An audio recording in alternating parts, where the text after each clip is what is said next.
누가복음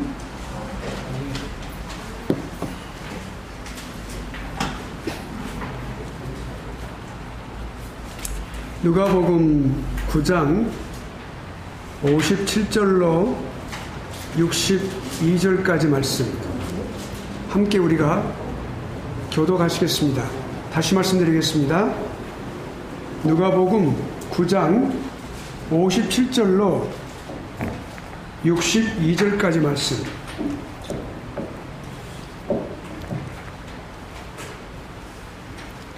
교독하시겠습니다. 제 성경으로는 109면입니다. 신약. 길 가실 때에 혹이 여짜오되 어디로 가시든지 저는 조출이이다. 예수께서 이르시되 여우도 굴이 있고 공중에 새도 집이 있으되 인자는 머리를 곳이 없도다 하시고 또 다른 사람에게 나를 조처라 하시니 그가 가로되 나로 먼저 가서 내 부친을 장사하게 허락하옵소서. 이시되 죽은 자들로 자기의 죽은 자를 장사하게 하고 너는 가서 사람의 나를 전파하시고 또 다른 사람이 가로되 주여 내가 주를 쫓겠나이다마는 나로 먼저 내 가족을 작별케 허락하소서. 예수께서 이르시되 손에 쟁기를 잡고 뒤를 돌아보는 자는 하나님의 나라에 합당치 아니하니라 하시니라. 아멘. 마지막 말씀을 잘 기억해야 되겠습니다. 예수께서 이르시되 손에 쟁기를 잡고 뒤를 돌아보는 자는 이미 쟁기를 잡았어요. 그 밭을 이렇게 기경하기 위해서 잡았어요. 이미 잡았어. 앞을 향해서 나아가는데 뒤를 돌아보는 사람은 하나님 나라에, 하나님의 나라는 두 가지입니다. 구원에 관한 문제가 있고 또는 사역에 관한 문제입니다. 예, 합당치 아니하니라. 자, 그럼 우리 기도하겠습니다. 하나님, 오늘 또 하나님께서 귀한 말씀 주심을 감사하며 귀한 말씀이 저희들의 심령 가운데 생명의 말씀으로 남아서 저희 일생을 지도하는 그런 귀한 말씀이 되게 하여 주옵소서. 감사하며 예수님 이름으로 기도하옵나이다. 아멘.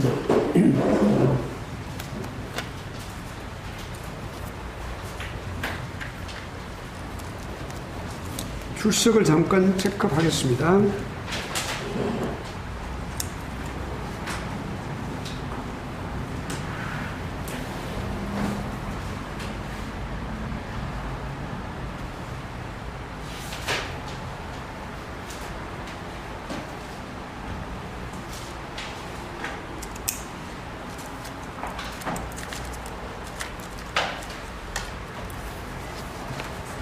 네, 오늘은 지난 시간에 우리가 공부했던 걸 조금 리뷰를 좀 하도록 하겠습니다. 잠시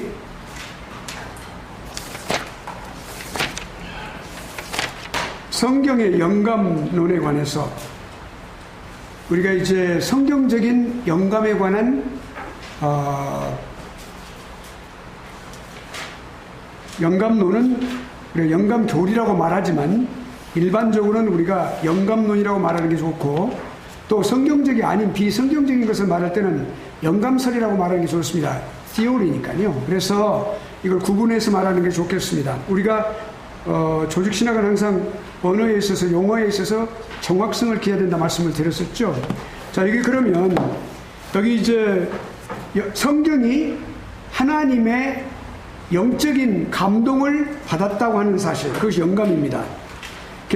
inspiration, inspired. 그러니까 inspiration of the Bible 또는 inspiration of Scripture. 그러면 우리가 구약은 뭐냐? 구약에 있어서 영감된 증거를 우리가 생각해 보면 첫째로 하나님으로부터 보내심을 받은 선지자들은 하나님으로부터 보내심을 받았다는 것입니다. 네. 그래서 그 선지자들이 비록 자기 생각에는 틀리고 그것이 받아들이기 어렵다 하더라도 그것을 하나님의 뜻을 꺾기에는 하나님은 너무나 굳건하신 분이고 변함이 없으신 분이고 강하신 분이다. 그래서 순종했다고 말이죠. 다 그래서 순종했어요. 네. 네, 그런 확신이 종들에게 하나님의 종이라는 그런 확신이 있었다는 것이죠. 그 다음에 하나님은 반드시 선지자를 통해서 말씀하셨어요. 다윗이 하나님의 왕인데, 이스라엘 왕이었는데 훌륭한 왕이죠. 그러나 하나님께서 말씀을 주실 때는 반드시 나단 선지자를 통해 말씀하셨습니다. 내 종에게 가서 이렇게 말하도록 하라. 예. 그러니까 다윗이 직접 말씀하신 게 아니었어요. 물론 기도를 들으시죠. 그러나 분명한 하나님의 말씀을 주실 때 선지자를 통하여 말씀하셨어요. 그것이 하나님의 특별하신 선지자와의 관계성입니다.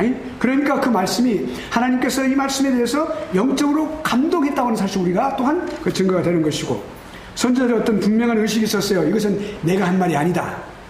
하나님께서 주신 말씀이다. 자기 자신의 생각과 하나님께서 주신 말씀을 분명하게 구분했어요. 여기서는. 그리고 그 의식이 뭐냐면 아주 뚜렷했어요. 장소와 시간까지, 과거와 미래까지 분명하게다. 아주. 그들이 어떤 무의식 상태에서 그냥 이렇게 이렇게 그냥 패스트 아웃 돼가지고 그냥 완전히 정신이 이런 상태에서 이렇게 된 것이 아니었단 말이죠. 똑똑한 정신 상태에서 분명 의식하면서 하나님의 말씀을 받았다는 것이죠. 예. 그리고 말씀은 분명 하나님께서 계시하셨다. 내 자신의 마음에서 우러나는 것이 아니고, 마치 거짓 선지자들은 자신의 마음속에 우러나는 말을 하나님께서 주신 것처럼 그렇게 말하는 경우가 많이 있었어요. 그러나 선지자들은 절대로 자기 자신에게서 나온 말이 아니었다는 것이죠. 하나님께서 주신 말씀을, 그리고 그 다음에 반드시 하나님의 말씀을 전할 때 선지자들은 여호와의 이름으로 전했습니다. 여호와께서 이렇게 말씀하시되 라고 했어요. 예. 그 다음에 이제 여기 말씀의 권위는 분명하게 하나님께서 선지자들에게 전하신 말씀이 있어요. 그 받은 말씀을 전해주죠. 그러나 거기에 똑같이 그 권위가 있었는데, 거기에 그 말씀을 기억하여 기록하는 것까지도 전부가 기록하고 자신의 죄성과 이런 것을 모두 다 억제하고 성령하는 그렇게 하셨죠. 그렇게 해서 온전한 하나님의 말씀을 purely 아주 순수하게 증거할 수 있도록 그렇게 하신 것까지 영감이 되었단 말이에요. 그 동일한 권위는 하나님께서 말씀을 그 선지자를 통해서 하실 때 선지자의 입을 통해서 verbally 전하는 것과 마찬가지로 written statement까지 전부가 다 똑같이 동일하게 하나님의 영감을 받았기 때문에 그것이 동일한 권위를 갖는다. 지금 이거는 지난 시간에 이렇게 빠지신 분들을 위해서 제가 하는 거니까 잘 들으시기 바랍니다. 그 다음에 이제 반드시 하나님의 말씀, 히브리어 성경은 세 가지로 구분한다 그랬죠. 토라, 그 다음에 네비힘, 그 다음에 케투빔 세 가지 나뉘어요. 토라는 뭐냐? 모세 오경을 말하고, 그 다음에 네비힘 그것은 선지서 또는 예언서를 말하고, 그 다음에 케투빔은 성문서를 말합니다. 그렇게 구분했는데, 모든 성경의 기초는 어디가 있어요? 토라가 있다. 토라에서 시작한다. 예언서도 예언자들도 토라의 기초에 있다는 말입니다. 네. 토라는 매우 중요한 하나님의 기원을, 모든 역사의 기원과 생명의 기원, 창조에 관한 모든 것들 시작해서 기원을 시작하고, 그리고 하나님 앞에 제사 드리는 것, 하나님 어떻게 섬기는 것인가, 그리고 어떻게 법을 지켜야 될 것인가 하는 이 모든 것들, 그리고 실제로 그들이 40년 동안 어떻게 하나님의 역사하심을 그들이 체험했는가를 다 보여주는 것이죠. 기초가 되는 것이죠. 예. 그리고 이제 선지자들은 그래서 율법에 살아있는 음성이다 이렇게, 또 이제 성취에, 하나님의 말씀의 성취의 중보자다 이렇게 말을 하고 있어요. 다 모든 사람들은 다 전부가 장차 오신 메시아인 예수 그리스도를 다 이렇게 보여주고 있고, 그리고 또한 그들이 타이폴로지라고 그래요. 타이폴로지, 모형론이라고 그래요. 그것이.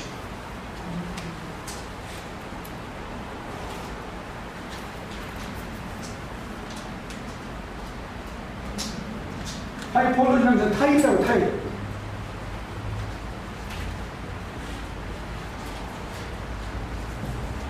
타입과 리얼리티가 있어요. 이거는 그림자예요. 그림자. 보여주는 거예요. 장차. 리얼리티는 예수 그리스도입니다. 예수 그리스도 다 보여준단 말이에요. 이렇게. 네. 자, 그러면 그런 역할을 했다는 사실. 그 다음에 이제 모세는 이 토라에 기록한 사람으로서 정확하게 40년 동안 다 기록했습니다. 네. 놀랍게 하나님께서는 이 모세를 참 장구한 세월 동안의 인간의 역사, 인간의 그 삶을 경험하게 하셨어요. 40년 동안.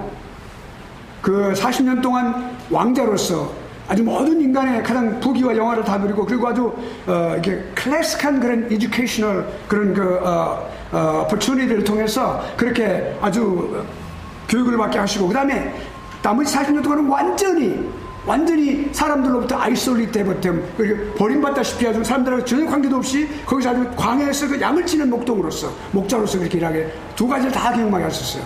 그리고 나서 80세에 거기에 이제 타지 않는 그 타오르는 그런 떨기나무, 가시나무 거기서 하나님께 부르심으로써 이제 그가 사역에 이제 뛰어들게 되는 그런 놀라운 역사를 경험한 사람입니다. 그래서 구약의 중보자라고 말을 하고 있고, 예. 주께서 모세에게 말씀하시느니라 라고 하는 그런 주께서 말씀하시느니라 이런 모든 표현들을 통해서 모세가 이스라엘 자손에게 말한 걸 다 전해줬어요. 그 다음에 이제 역사서에 나타나는 선지자의 정신은 뭐냐? 역사서에 나타나는 선지자의 정신은 반드시 어떤 역사관은 무엇입니까? 역사관은 올바르게 바르게 객관적으로 적는 객관성이요. 예.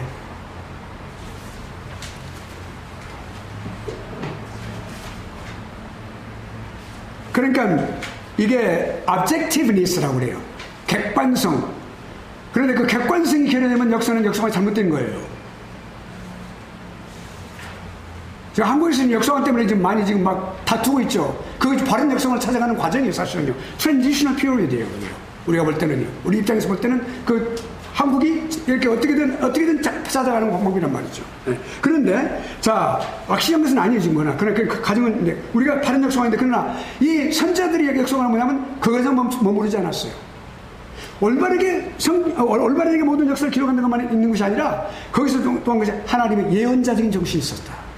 예언자적인 정신, 하나님의 뜻, 하나님의 계획, 하나님의 예정, 하나님의 그 마음, 생각, 이런 모든 것들을 그대로 그 하나님 말씀에 기록했다는 것이죠. 여기에 차이가 있어요. 일반 사관과 그리고 기독교적인 사관이 틀리다고 말이죠. 예.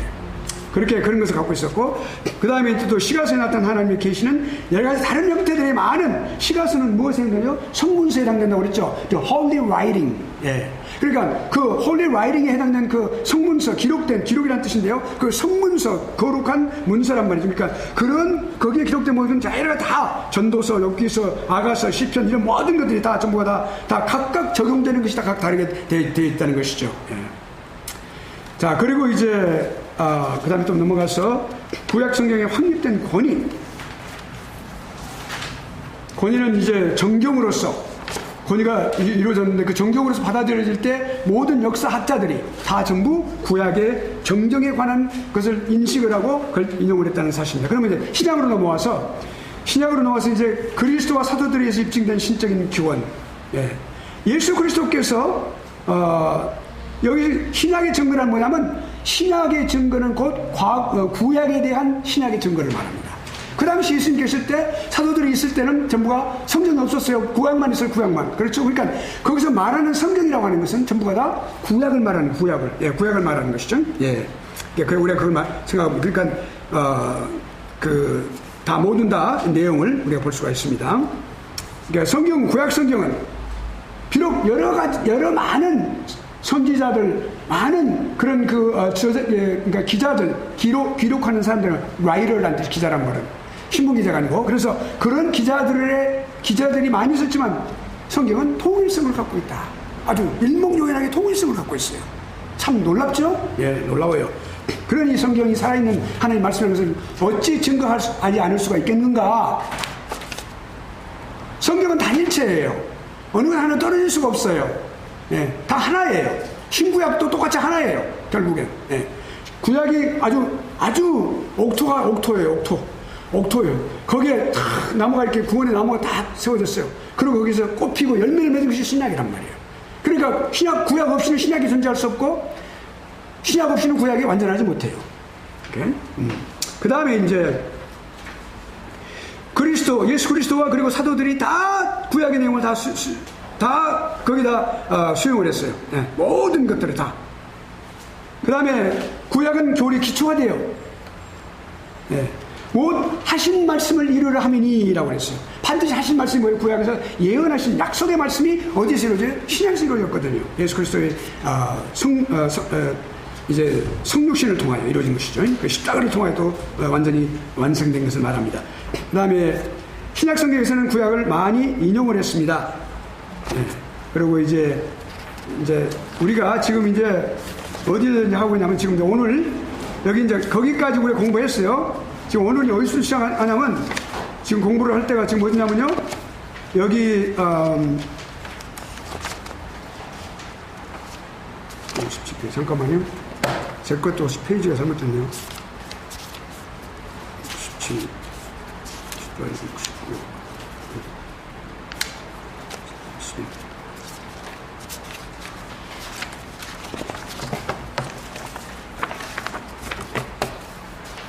지난 시간에 우리가 이제 여기 어디까지 했냐면요. 신약 성경에서의 구약 성경 인용의 다양성까지 공부했어요. 오늘은 이제 신약 성경의 영감에 대한 증거. 3번 신약 성경의 영감에 대한 증거. 다음 시간에는 요약을 더 줄여서 하겠습니다. 10분만 하겠습니다. 5분 내지 10분만 하겠습니다. 조금 시간 많이 걸리는데. 자, 그러면 신약 성경의 영감에 대한 증거 공부를 오늘 시작합니다.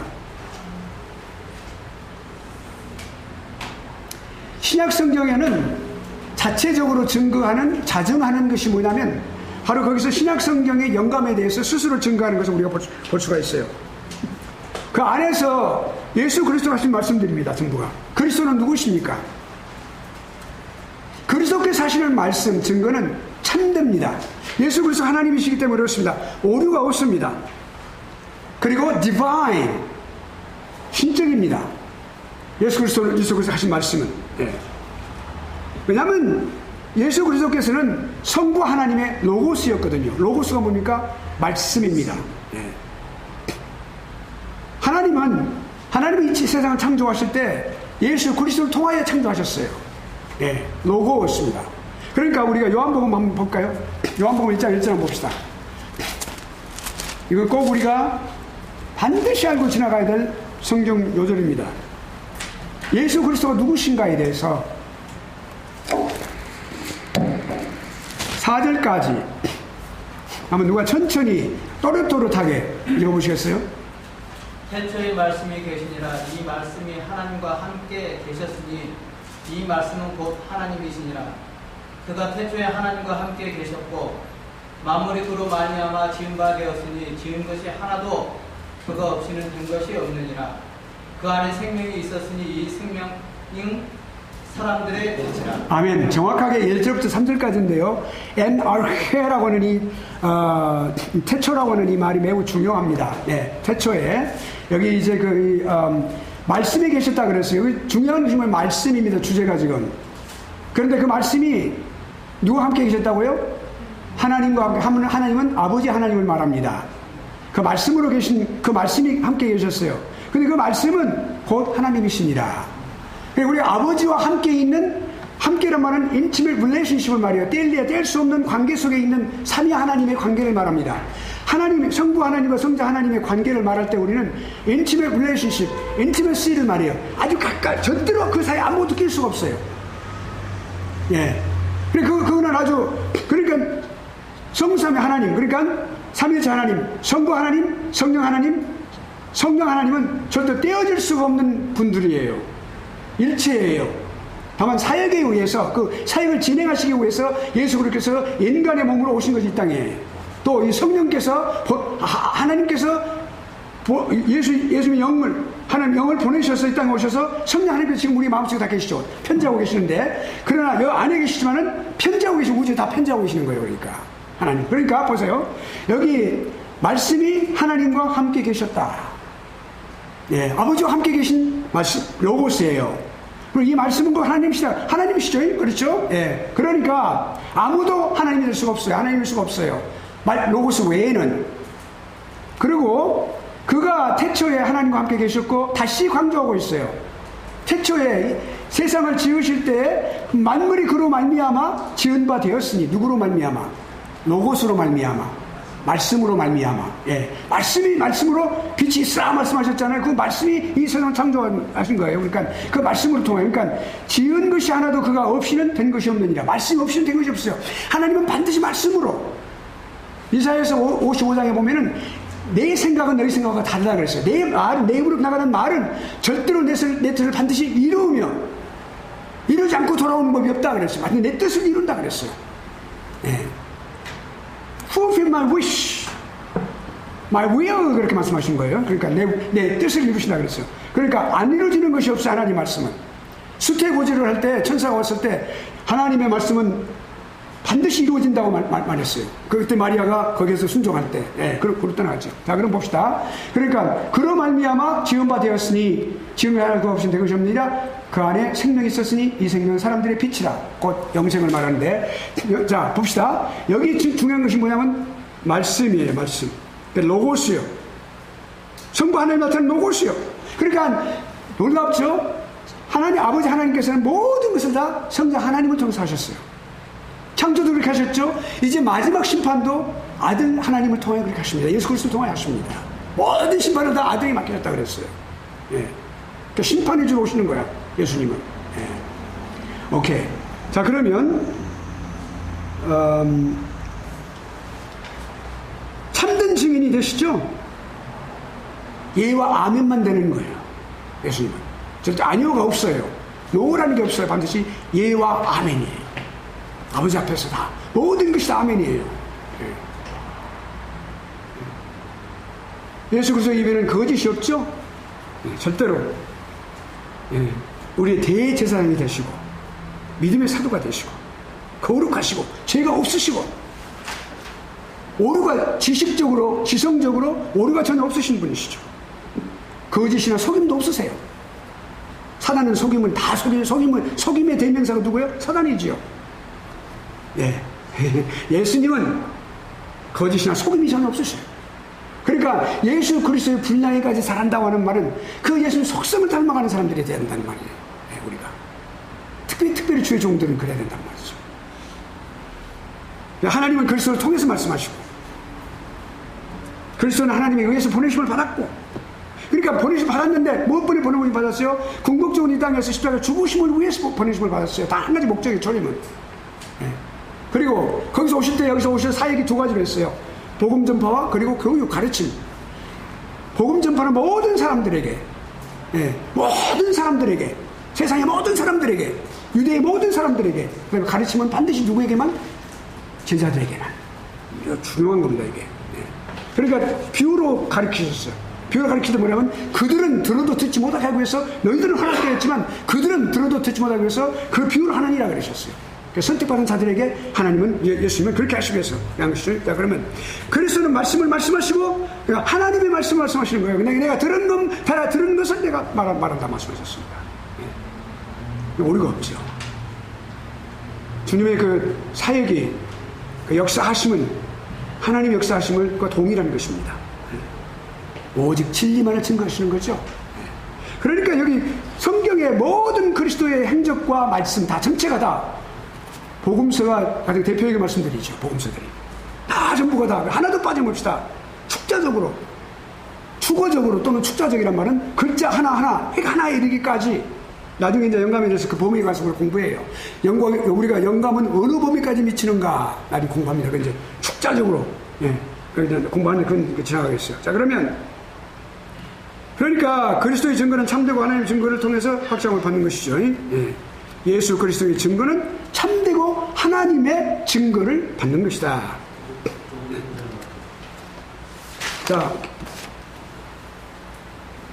자, 우리가 한번 생각해 볼 필요가 있어요. 그러면 예수 그리스도께서 이렇게 오류가 없으시다 그랬어요. 과연 그러면 그 출처가 어디냐? 제가 조금 벗어도 되겠습니까?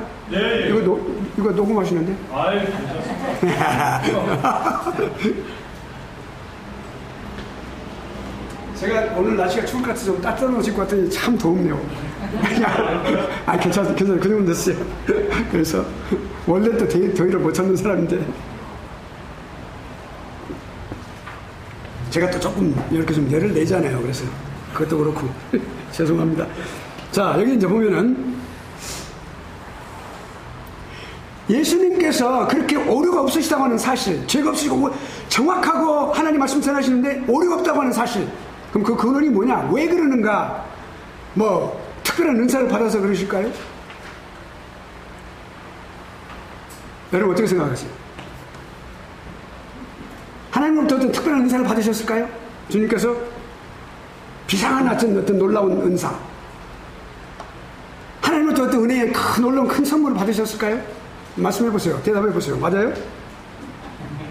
일시적으로 예수님께서 예수님께서 그냥 바람처럼 일으키고 사라지는 풍문화 같은 그런 글씨에서 그렇게 하셨을까요?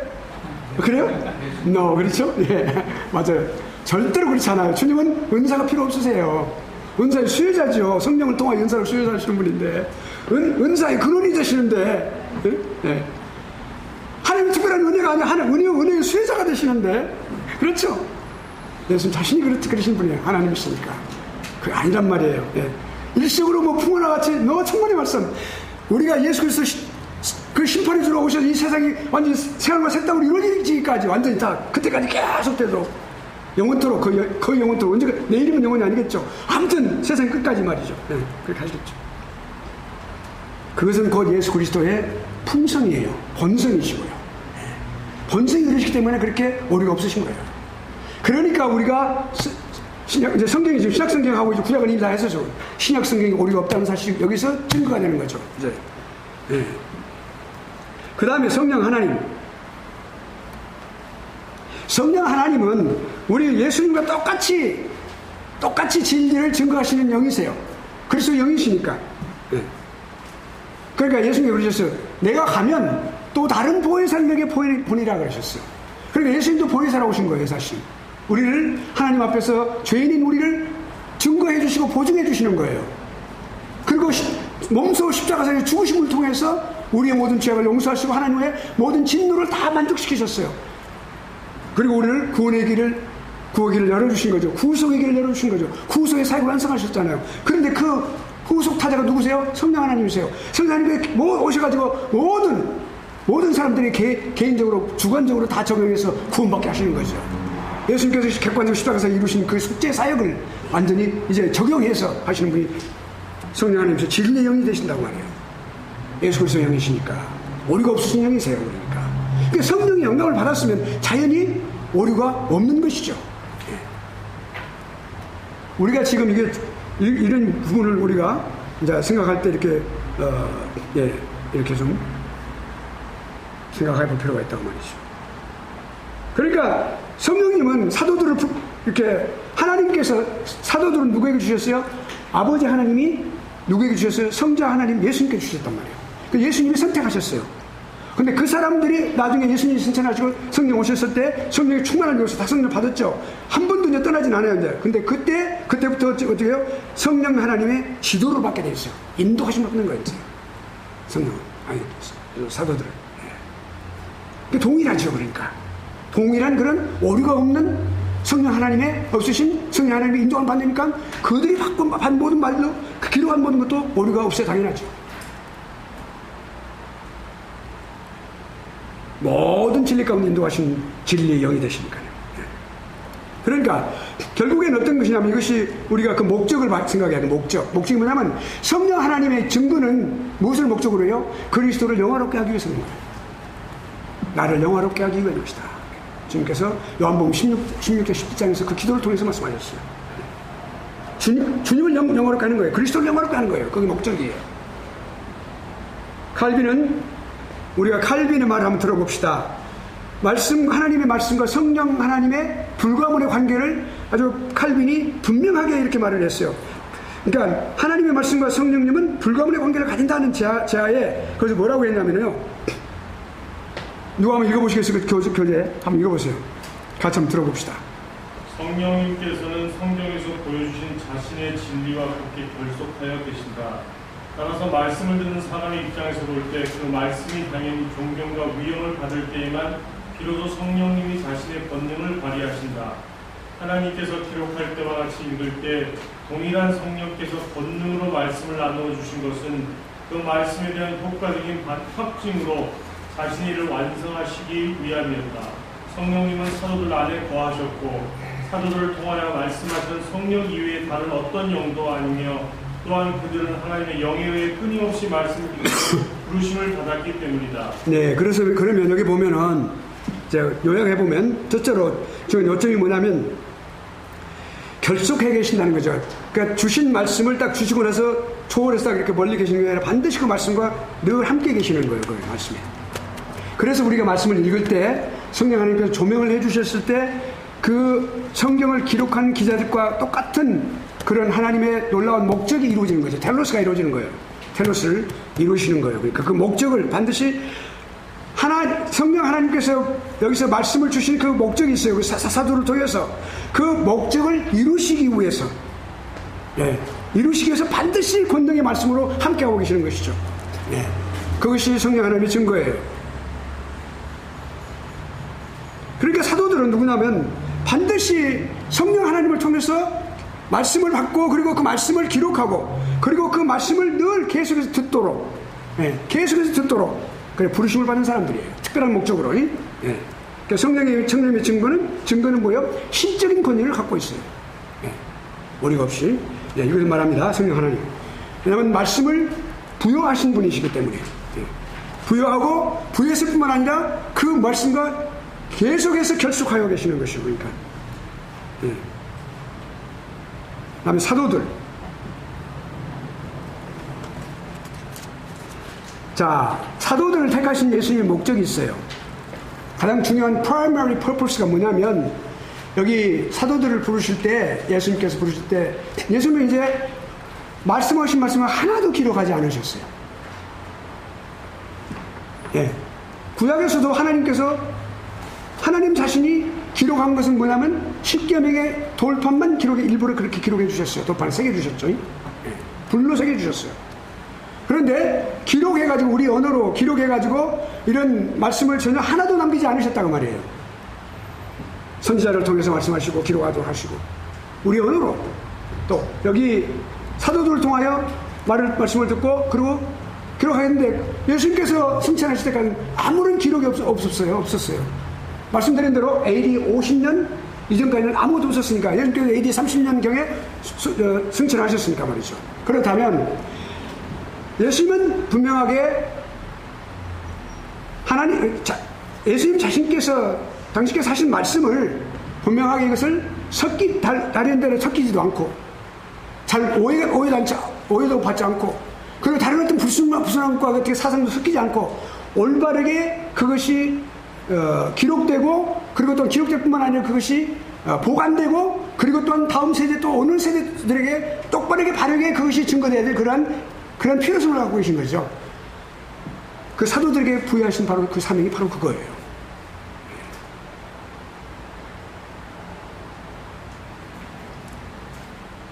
놀라워요. 그 사도들의 그 교육 환경이라든지 교육 정도라든지 자라온 환경에는 여러 가지 많습니다. 다양성을 갖고 있죠. 그거 다 살려놓으시고. 나중에 이제 우리 영감에 관한 성령 하나님이 하시는 사역에 대해서 우리가 공부하는데 그렇게 하셨어요. 자, 그러면 사도들은 특별한 직책이었죠. 교회에서 매우 특별한 직책이고, 그 교회를 세우기 위해서 세워야 되는 그런 중차대한 그런 막강한 그런 임무와 권한을 받았을 뿐만 아니라, 그들이 또한 거기서 세우고 그들을 하나님의 말씀으로 사람들을 완전히 새롭게 그렇게 거듭나게 하고, 그리고 굴복시키는 그런 일을 했어야 한단 말이죠. 그러니까 사도 사울이 이제 다메섹에서 이렇게 무릎을 꿇게 되었었죠. 그리고 나서 이제 4월 동안 식음을 전폐하고 있을 때, 선지자가 갔을 때 거기서 이제 기도하고 눈을 떴어요. 그러고 나서 바로 그 다음에 즉시 회당에 가서 말씀을 전했는데, 그들을 이기니라 그랬어요. 그들을 이기니라 그랬어요. 사도행전 말씀이 그렇게 나와 있어요. 이겼어요. 이 모든 세상을 이기기 위해서 말씀으로. 우리가요, 주의 종들이 앞으로 이제 여기서 이제 주의 종들도 이제 앞으로 많이 배출될 겁니다. 그렇다면 주의 종들의 가장 중요한 뭐예요? 이 세상을 이기는 거, 주먹이나 육체나 얼굴이나 무슨 말이나 이런 걸 이기는 게 아니에요. 자신의 지혜로 이기는 게 아니에요. 오직 한 가지, 하나님 말씀으로 이기는 거예요. 객관적인 하나님 말씀으로 이기는 거예요. 그것이 영혼을 굴복시키고, 그들의 잘못을, 죄악을 부끄럽게 하고, 그들로 하여금 자신의 죄악을 보게 하고, 가슴을 치면서 내가 어떻게 할고 하고 만드는 그런 능력이 뭐예요? 바로 그 말씀을 통해서 그렇게 부르심을 받았다 그 말이에요. 그러니까 사도들도 그렇게 부르심을 받았어요. 그것이 아주 유일무이한 직책이었어요. 그것이 그들에게 맡겨진 직무는 바로.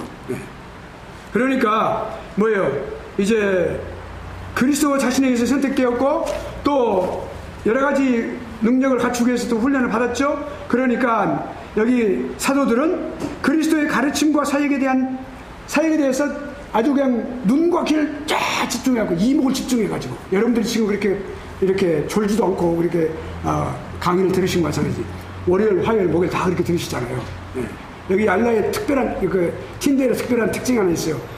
아주 다 눈알이 아주 떠가지고 말이죠. 눈알이 막 레이저 광선 나오는 것 같이 공부를 한단 말이에요. 여러분 숫자가 많은 게 중요한 거 아니에요. 많아야 되겠죠. 많아서 한번 많아서 무슨 예수 믿지 않는 사람들이 와 있으면 뭐래요 그게. 그렇잖아요. 그러니까 자 오케이. 그럼 그렇게 했어요. 아주 이목을 집중해서 아주 그냥 컨센트레이트 했단 말이에요. 그렇게. 예. 생명의 말씀을 자기 눈으로 보고 그리고 귀로 듣고 손으로 만짐받고 나사로의 무덤 앞에서 그들이 뭐예요? 썩은 냄새를 맡기도 하고 말이죠. 다 했어요. 그러니까 눈으로 보고 손으로 만짐받아야 우리가 만졌다 그랬어요. 분명하게. 예. 그건 텐저블이라고 영어에서. 그럼 아주 분명히 내가 그걸 느낄 수 있는 거란 말이죠. 촉감, 오감을 통하여. 이스라엘에게 또 하나는 세상에 이 말씀을 전하게 하기 위해서. 예. 그렇게 부르심 받은 거죠. 그 사도의 권능은 자신들의 것이 아니에요. 하나님 예수 그리스도의 것이요. 그리스도께서 부여하셨으니까 특별한 목적을 위해서. 예. 그래서 오순절날 이후에 공개적으로 하나님의 사역을 일하게 된 것이죠. 예. 그러니까 이 사도들은 자신의 것으로 그렇게 하지 않았어요. 사도 바울도 뭐냐면 처음부터 서신을 쓸 때 내가 하나님 영원하신 택정하신 분 가운데 내가 하나님 예정 가운데 내가 그리스도의 종으로 부르심을 받았다. 사도로 부르심을 받았다. 그렇게 분명하게 선언하고 시작합니다. 증인으로서. 그리고 그래서 사도 이 권위가 있어요. 그 권위에 호소해가지고 반대하는 자들에게 맞섰어요. 예. 전혀 교육적인 어떤 그런 뒷받침이 없는 사람들이 아주 사람들 앞에 담대하게 쓰고 있는데 그때 놀랐죠. 과연 저들이 누구냐? 예. 베드로와 야고보와 요한을 보고 과연 저들이 누구냐? 그 권능이 어디서 나오느냐? 그리스도로부터 나오는 거죠. 그러니까 그렇게 하고 말씀을 증거하고 나서 나중에 표적과 기사로 말이죠. 그들의 모든 사역을 하나님께서 증거해 주신 거죠. 네. 하나님의 권능을 통해서 증거해 주신 거예요. 오늘날도 말이죠. 참된 종들이 참 목회를 하고 많이 고생하고 눈물 흘리고 그렇게 하고 있지만 그들이 강단에 서서 말씀을 증거할 때 하나님 말씀이 살아있는 말씀으로 성도의 마음속에 계속해서 심어질 때 그들이 서로 거듭나고 깨어지고 그리고 하나님의 사랑으로서 거듭나고 헌신을 다짐하고 사역의 길을 가기 위해서 하나님 앞에 서운하게 되는 이유가 뭐예요? 하나님께서 주신 권능 때문에 그렇게 한 것이죠. 주의 종들에게 오늘날도 목사님들에게 또는 선교사님들에게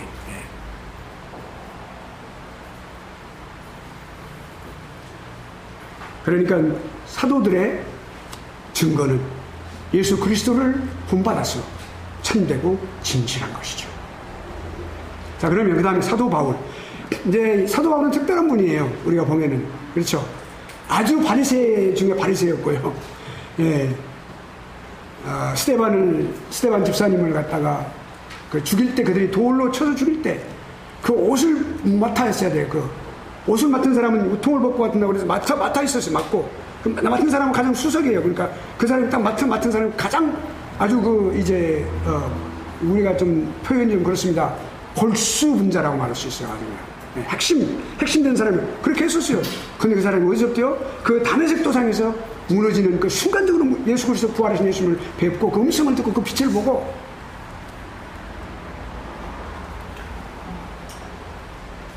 그러니까 유대 사람들이 심지어 유대 사람들이 사도 바울의 사도직에 대해서 많은 의심을 품고 있었어요. 그것은 that's obvious. 하나도 그것이 이상한 거 없어요. 왜냐하면 이미 그들은 예수님에게도 귀신이 들렸다고 말을 했잖아요. 그렇죠? 그러니까 사도 바울쯤이야 그들이 생각할 때는 그 사도 아니다라고 말할 수 있겠죠. 그래서 사도는 분명하게 하나님의 권위로 자기가 사도 직분을 받았다는 사실을 변호했어요. 네. 그러니까 사도 바울이 변호할 때 나는 어머니 모태로부터 다시 말하면 태어나기 전부터 부르심을 받은 사람이다. 그것은 성경적이죠. 하나님의 예정은 어느 한 순간에 되어지는 것이 아니라 이미 모든 것을 다 예정하고 계신 것이 이루어지고 있는 것이거든요. 부르심을 받았다고 분명하게 항변하고 주장하고 강변하고 역설하고 강조했어요. 주장했어요. 그게 사실이고요.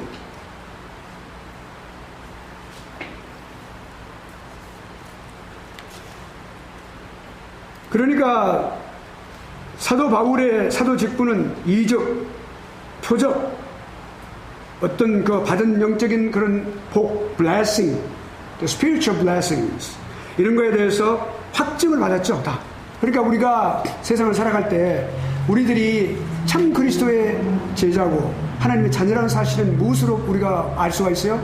하나님께서 우리에게 주신 놀라운 은혜들을 통하여 알게 되는 사람들이 세상에. 그 은혜를 통해서. 또 지금도 주의 종들 또는 이렇게 선교사님들 이렇게 어떤 이적이 일어났을 경우에 그것이 또한 그가 분명히 하나님으로부터 쓰임을 받고 있다고 하는 것에 분명한 그런 증거가 될 수가 있죠. 그 증거해 주시는 거죠. 사도 바울도 그랬어요. 독사가 물었는데 불을 피웠는데 독사가 콱 물었어요. 딱 건물을 집어내고 푹서 물었어요. 그래서 탁 털어냈어요. 그러니까 뱀은 죽었겠지, 불 속에. 그러니까 그 사람 토인들이 뭐라 하냐고, 네가 그 배에서는 생명을 건졌지만, 이제 네 생명은 이제 죽음이라 그랬어요. 예. 왜냐면 그 독사가 물으면 죽는 것이니까. 근데 안 죽었단 말이에요. 그렇다고 여러분 말이죠. 기도 없이 말이죠. 또 여러분이 그냥 독사에 나가면 해보자. 그건 우리가, 잘못된 것이죠. 우리가 그런 부분에서는 조심스럽게 해야 돼요. 그러니까 성경은 문자적으로 해석하는 것이 있고, 또한 그 내용의 영적인 해석이 또 있으니까 우리 그걸 잘 생각해야 됩니다. 해석은 그렇게 할 수 있어요. 번역은 반드시 문자적으로 해야 되는데, 그렇다면 봅시다. 자, 그러니까 그런 부분에 대해서, 확증을 받았어요. 그러니까 바울이 말할 때 뭐라고 그랬어요? 내가 전한 복음 외에는 절대 천사라도 저주를 받을 것이다. 다른 복음이 없는 것이다. 이 복음 외에는 다른 복음은 없다라고 분명히 말했어요. 자신의 복음이 아니라 자신을 통하여 주신 하나님의 복음, 예수 그리스도 복음이죠. 충성되고 하나님의 영을 내가 받았노라 라고 분명하게, 나도 하나님의 영을 받았노라 라고 분명하게 거기서 선언하고 있어요. 그걸 고백하고 선포하고 있는 것이죠. 그러니까 바울은 자신을 통해서 그리스도께서 말씀하시고 계시고, 또 자신은 하나님 말씀을 전하되 어떤 표현과 말에 있어서 반드시 기록에 있어서 하나님 말씀을 분명하게 선포하고 있다고 말하고 있어요. 그러니까 내가 어떤 구석지에서 내가 이렇게 모르게 한 것이 아니라 떳떳하게 너희들이 모든 사람 보는 앞에 내가 말씀을 전하였노라 그랬어요. 저도 바울이 그렇게 말하겠습니다. 선포했다고. 모든 기록에 있어서 그렇고.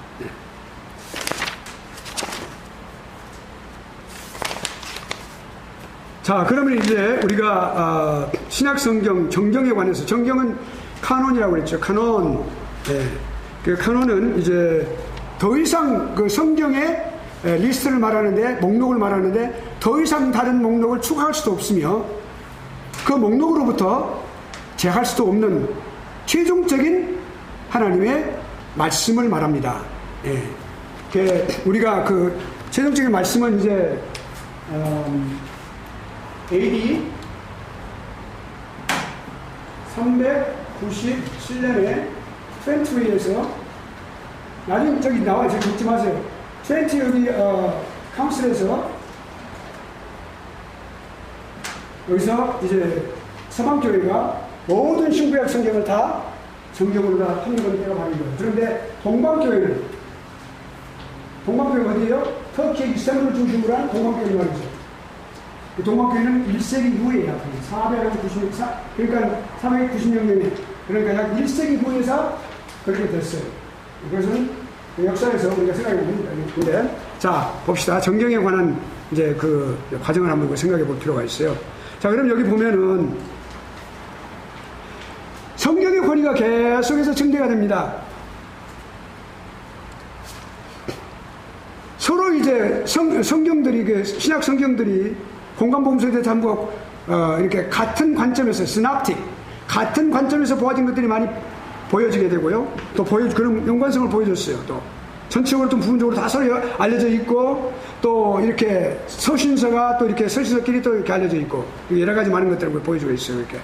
그런 그렇게 서로 이렇게 연관이 되어 있는 것을 우리가 볼 수, 독립된 것이 아니라 성경은 서로 연관되어 있어요. 그러니까 칼빈이 그랬죠. 성경이 해석을 할 때는 반드시 성경이 다른 성경이 그 성경을 해석해 주는 방식을 제가 드렸어요. 네. 왜냐하면 성경은 서로 연관되어 있기 때문에.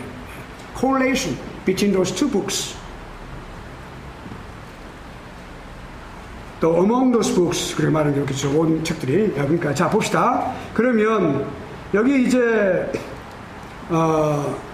번역본도 나오기 시작했고 그 각주에 제가 좀 적어놓은 게 뭐냐면 이제 그 유세비우스 제가 말씀드렸었죠. 유세비우스가 뭘 말하냐면 파피아스 우리 한국말로 파피아스라고 하는데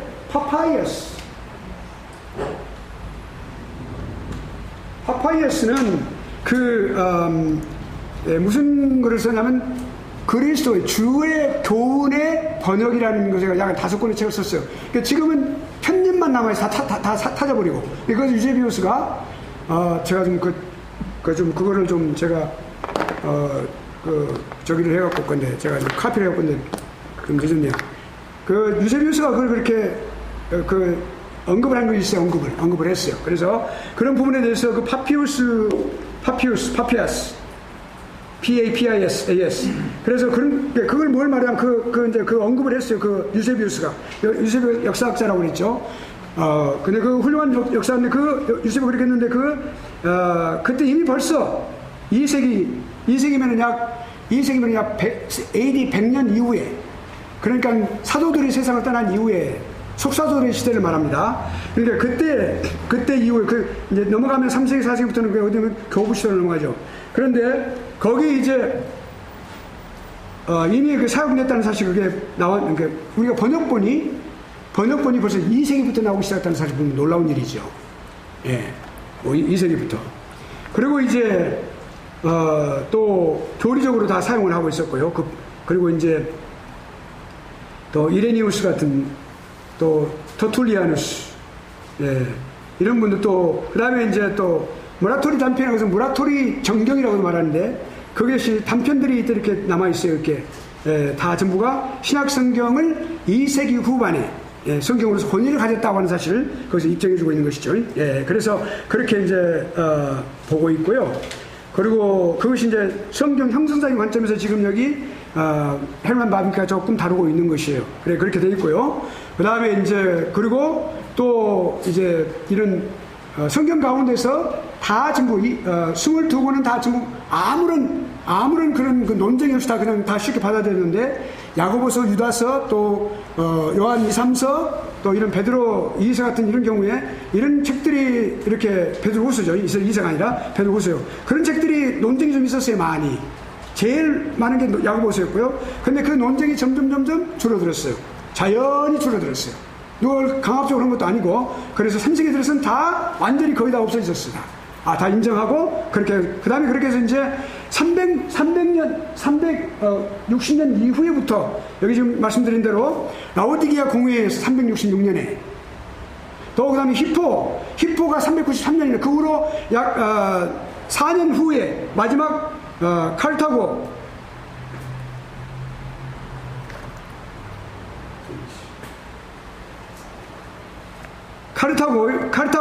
예, 제가 좀 잘못 적었어요.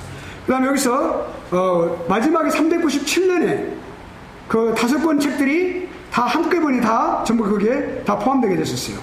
그러니까 결국 여기 이제, 그러니까, 27권이요. 다 전부가 다 거기에, 포함시켜가지고 정경을 종결을 했습니다. 그러니까.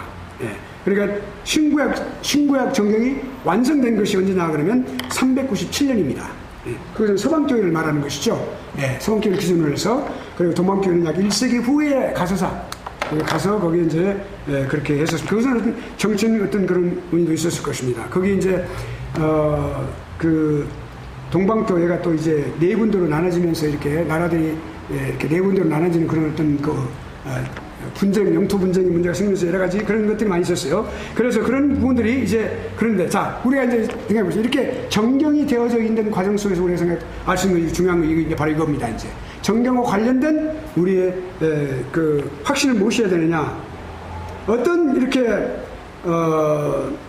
어떤 그 정경을 신구약 성경 66권을 정경으로 확정짓는 데 있어서 그것이 어떤 교회가 이런 교회들의 여기 지금 전부가 공회라고 하는 것은 교회들의 카운슬, 처치 카운슬이에요. 전부가 교회들이 다 전부 모든 교회들이 모여서 대표를 보내서 거기서 공회를 이렇게 개최하고 이게 모든 교회들의 중요한 그런 상의회를 말합니다. 그래서 그런데 이렇게 결정된 것이 어떤 무슨 스스로 어떤 권위적인 어떤 것을 행사해가지고 한 것도 아니고요. 예. 그런 것들이 아니었어요. 어떻게, 우리가 결정하자. 인위적으로 결정한 것이 아니라, 뭐예요? 처음부터 오랫동안 계속해서 하나님 말씀은 존재해 왔어요. 하나님의 사람들과 계속해서 가까이 하고 그들과 그들의 삶 속에서 그들을 지도하고 그들의 삶을 인도하고, 그러니까 척도가 되고, 주범이 되어주고, 그들을 위로하고, 그들의 소망을 주고, 하나님의 말씀은 늘 그들과 함께 해왔어요. 그러니까. 그들이 그렇게 자연스럽게 오랜 세월이 거치면서 그 말씀을 따르고 존경하게 된 것이에요. 인정하게 된 것이란 말이죠.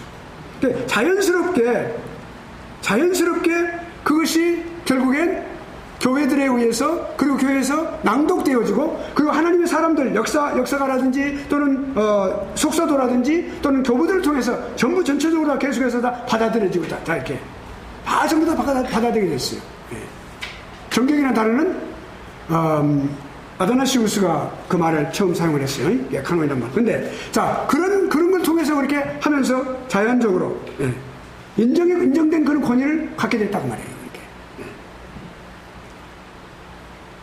그러니까 누가 이렇게 공의해서 하자 결정하는 것이 아니라 결국에는 궁적은 뭐예요? 그것이 여기 뭡니까? 이거 있어요.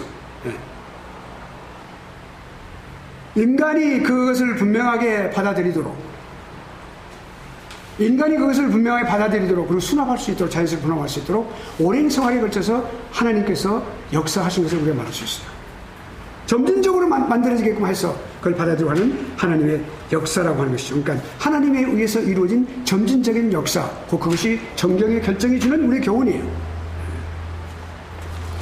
여기까지 이해하시겠어요? 예. 그 다음에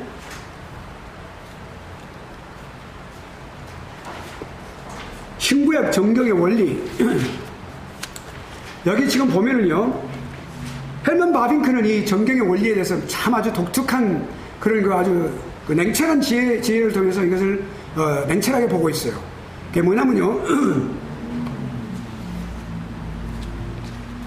자, 이런 어떤 원리들이 있을 것이다. 근데 그 원리들이 어떤 원리가 교회들로 하여금 이렇게 신구약 성경책들을 책이라고 해요. 바이블 그러니까 책이란 뜻이니까 성경이 66권이 됐잖아요. 한 권, 두 권 책으로 다 이루어졌어요. 그러니까 그것이 통일성을 이루는데, 그러니까 그런 성경의 책들이 정경성을 어떻게 인정을 받았는가 하는 부분을 우리가 한번 생각해 볼 필요 있어요. 자, 그러면 첫째 한번 봅시다.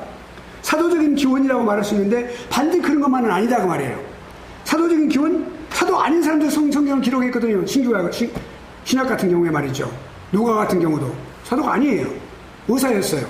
근데 누가복음도 기록했고, 그리고 또 뭡니까? 사도행전도 기록했고. 그렇죠. 그러면 반드시 사도 이어만 된 것은 아니다 그 말이죠. 그렇죠. 예. 반드시 사도성은 있어야 됩니다. 그러나 사도적인 기운은 아니다 그 말이죠. 예. 또 그리스도에 대한 어떤 다른 글들이 존재하지 않았다. 반드시 이것만 존재했다. 그런 이유가 안 된다고 말이에요. 그건 원리가 아니다 그 말이죠.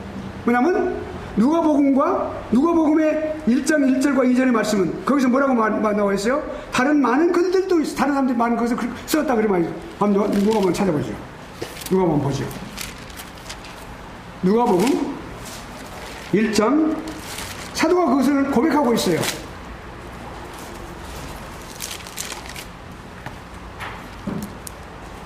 1절부터 2절까지 누가 읽어보시겠어요?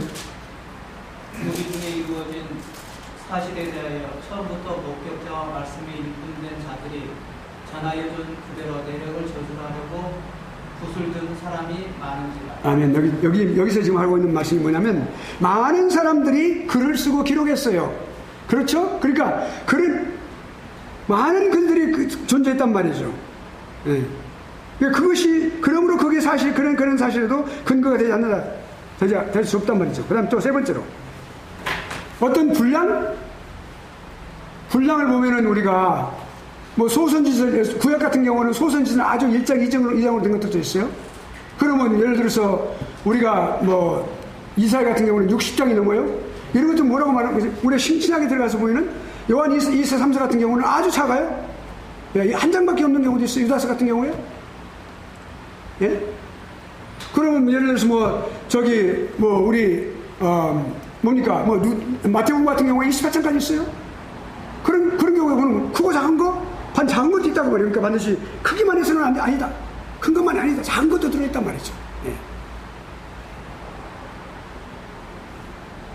또, 사도들고 이렇게 사귀어야 되고, 친구해야 되고, 많은 사귐이 있어야 된다? 그런 것만 아니까. 여기, 아까 파파이아스라는 사람은 누구냐면, 사도 요한의 제자인 터투레누스하고 친구했었어요. 또, 여기 보면은, 친구해야 된다? 사도들하고 친하게 지내야 된다? 그것만이 아니에요. 그러니까. 예를 들어서, 바나바의 서신 같은 경우 있어요. 바나바의 서신, 클레멘트 서신 같은 거, 로마 클레멘트, 알렉산드리아 클레멘트인데 그 클레멘트가 기록한 서신 또 바나바의 서신 제외됐어요. 예. 그래서 아주 친밀한 관계 있는 사람들이었어요. 그 놀랍죠? 그런 것이 거의 아니다 말이에요. 그것도. 예. 또 있어요. 또.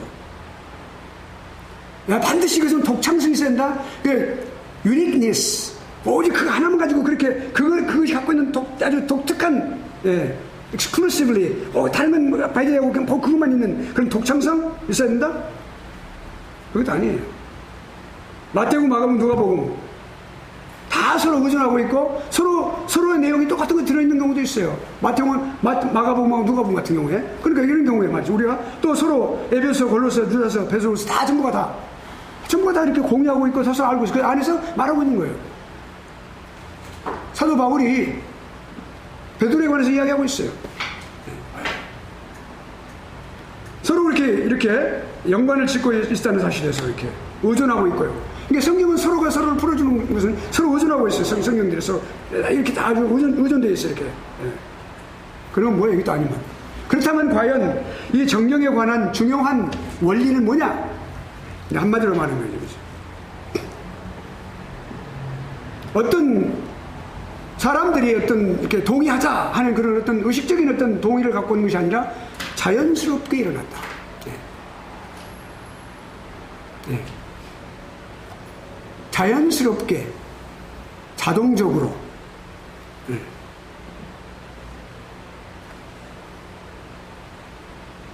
그러니까 어떤 큰 반대나 또는 아주 끝까지 내 목숨을 걸고 반대하는 것 같이 그렇게 하는 것이 아니라 그런 반대가 없이 거의 다 대부분이 다 자연스럽게 받아들여졌어요. 구약도 마찬가지. 수십 년 동안 계속해서. 물론 논쟁은 있죠. 우리 인간의 생각이 서로 다른 논에서 논쟁이 있었지만 자연스럽게 누가 그렇게 하자고 다녔는데 자연스럽게 없어지면 3세기에 다 없어졌어요. 그리고 나서 그게 자연스럽게 된 거예요. 다 수납하게 된 거예요. 그러니까. 거룩하고 전체적으로 다 통일성이 있는 하나님 말씀으로 다 신적인 글, 하나님께 기록하게 하신 글로 정말 수납이 다 된 거죠. 성경이. 네. 그렇죠? 자, 그러면 성경의 정경성이라고 하는 것은 그 기록이 존재하고 있는 자체에 권위를 두는 것입니다. 뿌리를 두고 있어요. 기록되었다고 하는 사실, 성령 하나님의 그 영감을 통해 기록했다는 그 사실 자체로, 그러니까 기록 자체에 그 존재하고 있는 성경 말씀 기록하는 자체에 거기에 뿌리를 두고 있어요. 스스로 자정하고 있는 거죠. 그러한 글들이 존재하고 있는 것이죠. 그러니까 이 하나님의 말씀은 우리가 이와 같이 하나님의 뜻에 의해서 기록된 하나님의 말씀이 스스로 그 권리에 대해서 뭐예요? 권위를 갖는 거예요. 거기에 대해서 권위를 갖고 스스로 증거하고 있는 거죠. 그렇죠. 성경의 자정이라고 그래요. 이걸 말해요. 성경 자정에서 좀 이따 설명할 거예요. 그런데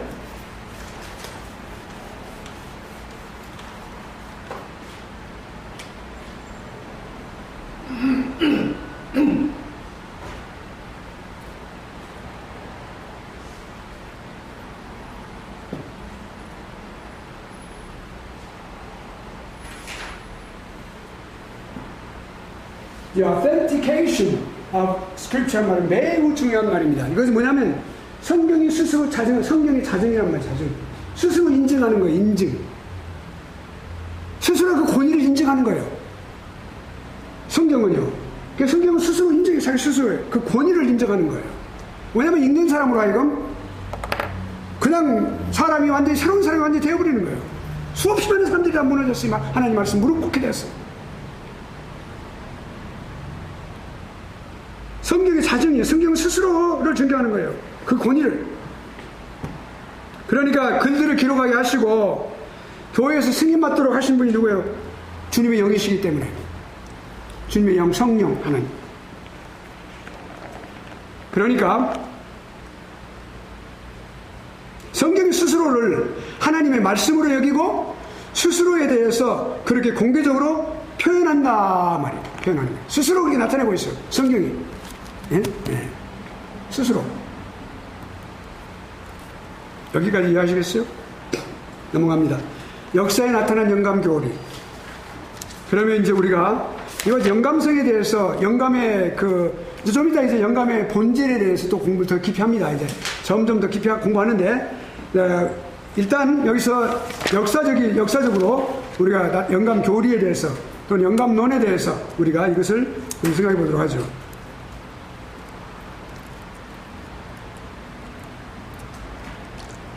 자, 영감에 관한 우리가 영감에 관한 생각을 할 때 두 가지를 생각해 볼 필요가 있는데 하나는 계시와 영감, revelation and inspiration. 이거는 절대로 뗄래야 뗄 수 없다. 하나님의 계시는 무엇과 연관이 되어 있어요? 반드시 영감과 연관이 되어 있어요. 다시 말씀드리면 하나님께서 무엇인가 자신을 나타내시기 위해서 계시를 하신다고 그랬죠. 그리고 하나님께서 계시를 하실 때 무엇이 거기에 반드시 결부돼야 돼요? 영감이 있어야 돼요. 계시는 반드시 영감을 통해서 그것이 가능해지는 것이니까. 영감이 없으면 안 돼요, 그것은.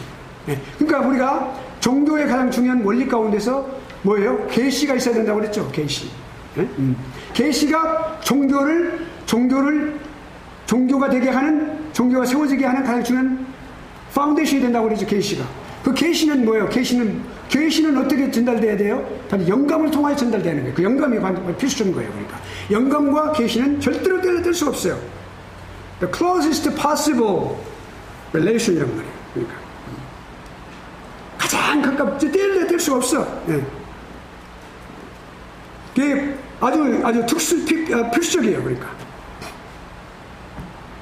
그러니까 성경이 특별계시라고 이렇게 인정을 받는 이유는 바로 그 성경이 기록될 때 이와 같이 영감을 통하여 영감을 받았다고 하는 바로 그런 확신 때문에 그것이 가능한 거예요. 그것이. 그 없다면 성경이 특별계시가 아니라고 말입니다. 이것은 성령 하나님께서 모든 그 기록하는 사람들을 영적으로 감화시켜 가지고 계속해서 그 자세한 건 공부해요. 그 자세해서 그렇게 어떤 방식으로 아주 계속해서 그렇게 아주 인격적으로 그렇게 하셔서 지도하셔가지고 그렇기 때문에 이 하나님 말씀이 특별 계시라는 이유가 그가 있는 거예요. 두 번째 여기 계시와 영감은 딱 붙어 있죠.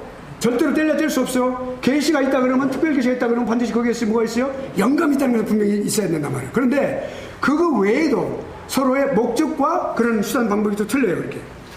자, 봅시다. 목적이 있어요. 목적이 뭐냐 한번 봅시다. 여기 아르치발드 A.A. 하지와 찰스 하지가 있어요. 찰스 하지는 아버지고 A.A. 하지는 아들입니다. 근데 두 분 다 사실은 이제 구 프린스턴의 교장 선생님을 하셨고 이 아르치발드 하지가 매우 훌륭한 조직신학 교수로서 하신 분이고. 자, 그러면 이제 봅시다. 여기 이제 나와 이렇게 설명하고 있어요. 아주 설명을 잘 했는데 누가 한번 읽어보시겠어요? 영감은 다음의 요건에 의해 계시가 따르다. 첫째, 영감의 목적은 성경자들이 기록하는 모든 모습에 경건한 모성에 영광을 주어 확고히 하기 위함이다. 반면에 계시의 목적은 지식의 전달에 있습니다. 잠깐만 여기까지 읽읍시다. 그 다음에 또 읽으시면 설명하고요. 여기 영감의 목적이 뭐냐? 영감을 성령 하나님께서 기록한 기자들에게 영감을 주시는 그 이유는 뭐냐? 그래서 거기에 그것이 절대로 기록한 말씀이 오류가 없도록, 잘못이 없도록 하게 하시기 위해서. 그걸 분명하게, 완전하게, 그것이 완전하게, 완전성이 완전성. 예.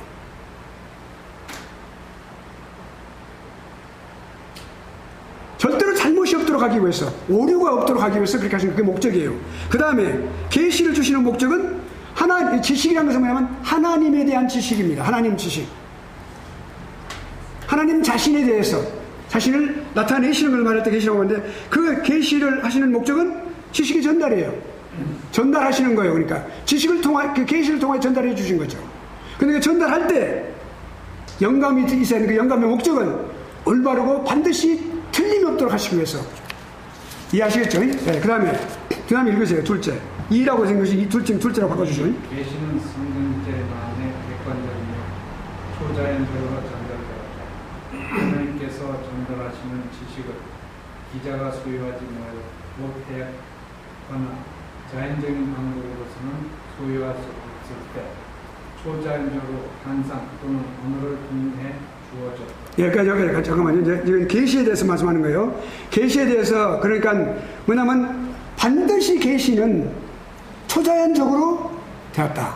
그러니까 일반적으로 또는 뭐 자연스럽게 그냥 일반적인 방법으로 된 것이 아니에요. 반드시 그러니까 계시는 여기 계시를 말할 때는 우리가 특별 계시를 특별히 염두에 두고 생각하는 겁니다. 왜냐하면 봅시다.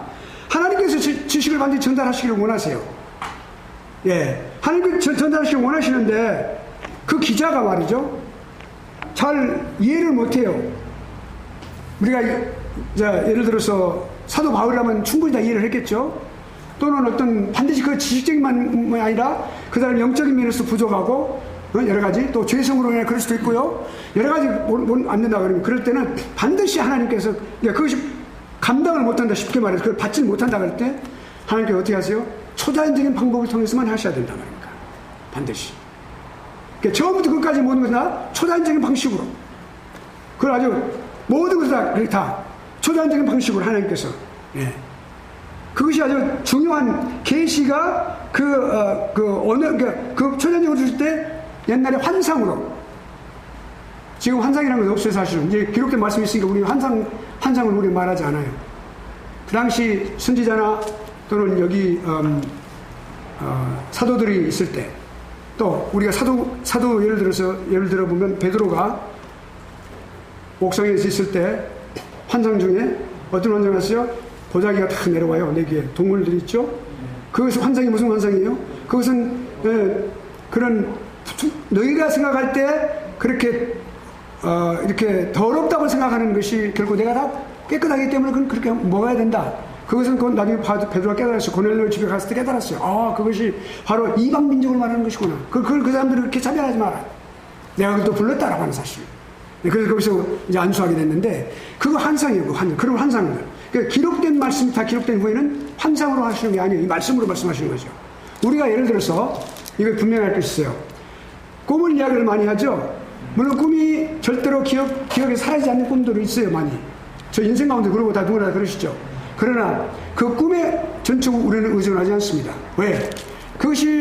비록 그것이 아무리 훌륭하고 선한 꿈이라 하더라도, 그것이 내 생각에 하나님께 주신 꿈 같다는 생각이 들더라도 궁극적으로 하나님의 말씀과 그것이 일치가 돼야 돼요. 하나님의 말씀에 비추어서 그것이 오류가 없어야 돼요. 그게 반대가 안 있어야 된다. 그러니까 우리가 최종적으로는 하나님의 말씀에 의존해야 되겠죠. 그리고 이제 그 다음에 언어를 통해서 주셨어요. 언어를 통해서. 기록된 언어죠. 네. 언어를 통하여.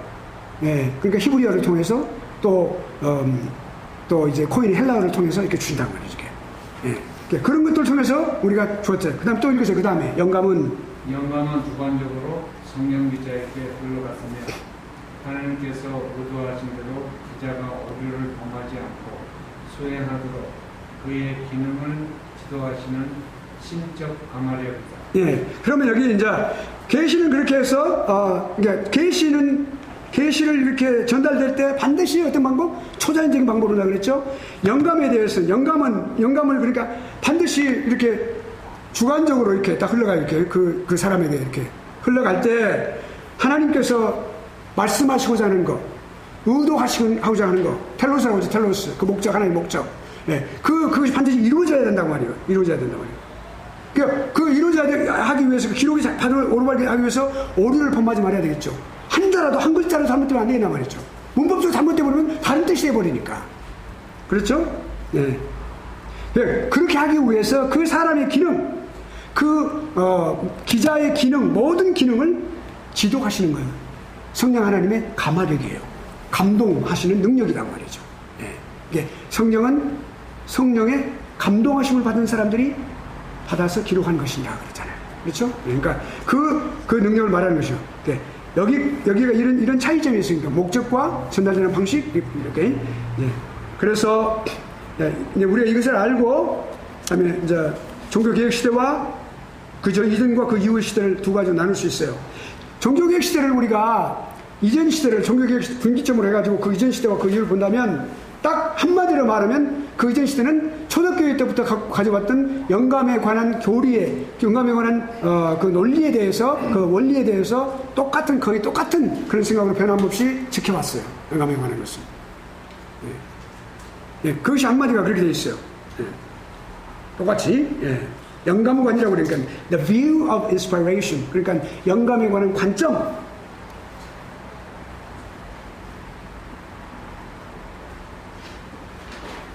구약의 경우에 그러니까 토라를 먼저 기본으로 삼다 그랬죠. 토라가 뭐예요? 오보세오경. 예, 오보세오경. 그 다음에 레위임이 뭐예요?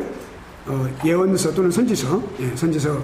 또 그 다음에 이제 성문서, 케투빔, 홀리 라이팅. 이런 것들이 다 전부가 동일하게 전부가 다 동일한 하나님의 권위가 다 거기에 다 전부가 다 주어졌어요. 또 기독교에 전해져서 신약에도 똑같이 모든 책들이 다, 모든 하나님 말씀들이 다 똑같은 권위가 거기에 주어졌단 말이에요.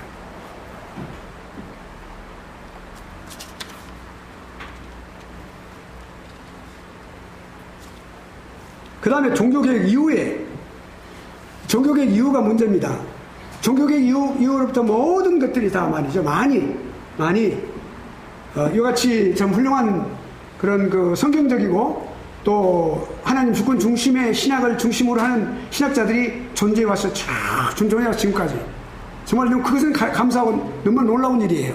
예를 들어서 16세기 이후로 말이죠. 예를 들어서 헬만 마빈크라든지 아브라함 카이퍼라든지 비비 워필드라든지 벤자민 워필드라든지 또는 존 머레이라든지 코넬리스 반틸이라든지 또는 그레시엄 메이천이라든지 두 하지스라든지 이런 사람들 말이죠. 다 전부 또 게아데스 바스라든지 이런 많은 학자들이 정말 훌륭한 학자들이 다 있어 왔어요. 이렇게 우리 한국에는 박형룡 박사라든지 죽산 박형룡. 그러니까 우리가 박형룡 박사를 말할 때 죽산을 아는 사람은 신학을 많이 하신 분이에요. 박형룡 박사 많이 하는 분이에요. 그래서 죽산 모르고 그냥 안 하고 박형룡 박사 그러면 일반적으로 아시는 분이고 그러니까 죽산 그러면 잘 아시는 분이란 말이에요. 그러니까 죽산 기억하세요? 예, 그러니까 누구 뭘 말하면 그분은 죽산이호가 그럼 어떻게 알았어요? 이렇게 죽산이에요. 그러니까 죽산 박형룡 박사 우리 한국에 물론 이제 그 신학에서 그렇게 그런 하나님 주권 중심 그리고 성경 중심의 그 학자들 말이 신학자들 많이 있었어요. 그런데 그렇지만은 그럼에도 불구하고 그렇게 줄기를 계속해서 메인스트림을 계속 이렇게 이어지고 있어요. 이렇게 줄기차게 지금 오늘 저와 여러분이까지 다 왔어요. 오케이? 그런데 문제는 뭐냐면 종교개혁 이후에는 많이 이게 지금 이제 바꿔지고 있어요. 예. 영감 교리가 많이 이렇게 반대하고 거기에 불평하고 또 비평하고 하는 것들이 많이 있었어요. 왜곡되고 이렇게. 자, 뭐냐면 이제 칼빈의 인스티튜라든지 이런 이제 서적이라든지 또는 특별히 이제 그런 것들을 우리가 또 보고 또 이제 이렇게 쭉 이렇게 보면은 볼 때에 반대하고 있는 분들, 그러니까 영감의 교리에 관해서 영감론에 대해서 영감성에 대해서 반대하고 있는 의심하고 반대하고 있는 분들이 내부성을 보면 오케이 칼빈이라든지 루터라든지 이런 분들이 주인글이라는 이런 분들이 사실은 종교개혁 시대 종교개혁자들이 이 영감에 관해서 분명하고 확실하게 말하지 않았다고 말을 해요. 그리고 자기들하고 같이 편성하는 것처럼 이렇게 말을 하고 있는 건데 그렇지 않습니다. 내가 나중에 그 예문을 딱 드러났어요. 칼빈이 어떻게 영감에 대해서 이야기를 했는지 여기 이제 좀 이따 읽겠습니다. 그러니까 그렇게 해서 왜곡해가지고 자기 자신도 같이 편승시키는 그런 방식을 많이 사용하고 있는 것입니다. 예, 특히 또 이제 그 후로 이제 나왔습니다만 이제 나중에 나왔습니다만 또 칼바르트 같은 사람도 자신이 이제 또뭐 개혁주의자라 말하는데 지금 그 사람 전혀 아니란 말이죠. 자, 그렇다면 우리가 보면은 자 이렇게 성령님이 각 성경의 각 부분에 대해서 인간 기자들에게 말로 하셔가지고 딕테이팅 해가지고 받아쓰게 해가지고 예, 기록했다 이렇게 말하기도 하고. 그러니까 그렇지만 위대한 종교 개혁자들이 아주 엄격한 분명한 영감의 관점을 갖고 있었어요. 예, 그거 분명합니다. 자, 시버그라는 사람은 뭐냐면 칼빈이 17세기에 칼빈 16세기 사람이죠. 그러니까 1500년 사람인데 17세기에 칼빈 사후에 말이죠. 그 이후에 17세기에 존재했던 뭐 존재했어요? 영감관, 예, 엄격한 영감관. 그것이 곧 하나님의 전적으로 성령 하나님의 전적인 그런 영감으로 성경이 기록되었다라고 하는 그 영감관인 것이 그 됐다라고 그렇게 고백하고 있는 것을 우리가 알 수가 있어요. 독일 학자 가운데서 이렇게 올바른 생각을 갖고 있는 사람들이 많지 못한데 예, 그렇게 하고 있습니다. 독일은 신신하게 아주 본산지고 거기가 그렇게 예, 하고 있는데요. 자, 그러면 그 다음에 종교개혁자들 그 이후의 신학자들. 네. 그러니까 뭐냐면 이렇게 이제 막 그 영감관을 이렇게 계속해서 이렇게 쪼개고 나누고 그것을 해설하고 세력별로 해가지고 그렇게 아주 그것을 이제 완전히 훼손시키는 그런 역할을 많이 해왔어요. 그런데 거기서 이제 어떤 사람들은 성령의 감화 아래에 있는 영감된 사람을 무의식적이고 무지식적인 도구의 수준으로 축소하는 경향이 있다고 말했죠. 이 말은 뭐냐면요. 매너맨이 그 말을 했어요. 그 사람들에 대해서 비평을 한 건데 뭐냐면 이 성령의 감화로 완전하게 안 됐다고 말하는 사람들은 뭐냐면 이렇게 말을 해요. 오케이. 성령의 감화는 있었는데 그 기자들이 그 성령의 감화를 받을 때 기록을 받을 때 의식이 없었다고 말을 해요. unconscious 했다고 말을 해요. 예. 그러면 의식이 없으면 어떻게 그 사람 제대로 받아들였겠어요? 그러니까 우리가 사도들 또 선지자들의 사도들은 의식이 분명하게 있어가지고 그걸 봤다고 그랬죠. 과거와 미래와 현재에 대했습니다. 그리고 그것이 내 것이 아니고 내 말이 아니고 하나님 말씀으로 분명히 말했다고 그랬죠. 다 그랬고 분명한 의식 가운데 했는데 이 사람들은 그렇게 안 따고 말한다고 말이죠. 지식도 없이 그냥 도구로 그냥 계속해서 딕테이팅한 도구로 사용했다 이렇게 말한단 말이죠. 그런데 그것을 이제 거기 그 헬베티카 거기 이제 그 신앙 고백서에서 그 지적을 했어요. 1670번에 나왔는데, 예, 그 이제 밑에 그 각주를 여러분 보시길 바랍니다. 그러니까 그렇게 했는데 여기에 이제 지적을 한 바가 있어요. 예, 그렇게 하고 그 다음에 세 번째. 그러니까 그 지적하는 이유는 뭐냐면 그런 그 잘못된 생각들이 많이 횡행하고 그리고 창궐 하고 있다는 사실을 우리에게 말해주는 것이죠. 예. 그 다음에 이제 또 그 합리주의. 보통 17세기 사실 합리주의는 오래전부터 계속해서 시작된 것이죠. 그러니까 합리주의가 뭡니까? 합리주의는 어떤 기적이라든지 어떤 그런 것을 이렇게 인정하는 것이 아니라 반드시 어떤 도리와 이성을 바탕으로 해서 그렇게 되어야만 하는 것을 통해서 사고하는 그런 사고를 그렇게 중심적으로 생각하고 갖고 있는 그런 사고의 한 방식이 합리주의입니다. 그런데 그렇게 하는 사람들 합리주의가 영향을 받았어요. 그랬는데 그렇게 하고 있을 때 이 레클레르는 뭐라고 말했냐면 그 성경에 대한 엄격한 무호성을 비난하며 또 기록상의 오류가 있다고 주장을 했어요. 그 이후로 또 이렇게 이제 많은 사람들이 그 후로 그걸 많이 본받아서 그렇게 했는데 중요한 것은 뭐냐면 그게 부분적인 영감설. 부분적인 영감설이라는 것은 성경 한 권 있을 때 어느 한 부분은 이렇게 아주 우수하게 최상위로 the best, the highest 아주 최고의 그런 영감을 받는 반면에 어떤 부분은 전혀 받지 않고 그 기자들의 인간적인 생각이 거기에 100% 작용했었다 이렇게 말하는 그러니까 부분적인 좀 이따 나중에 더 자세히 우리가 공부를 하게 됩니다. 오늘 나눠드린 교재 안에 그래서 주장을 했어요. 그런데 한 가지 뭐냐면 이렇게 영감성에 대해서 성경의 영감에 대해서 이렇게 반대하고 하는 사람들은 서로 의견의 일치가 없어요. 항상 그래요. 예, 항상 성경에 대해서 고등비평하는 사람들도 의견이 아주 다 틀려가고 있어요. 이볼루션 뭡니까?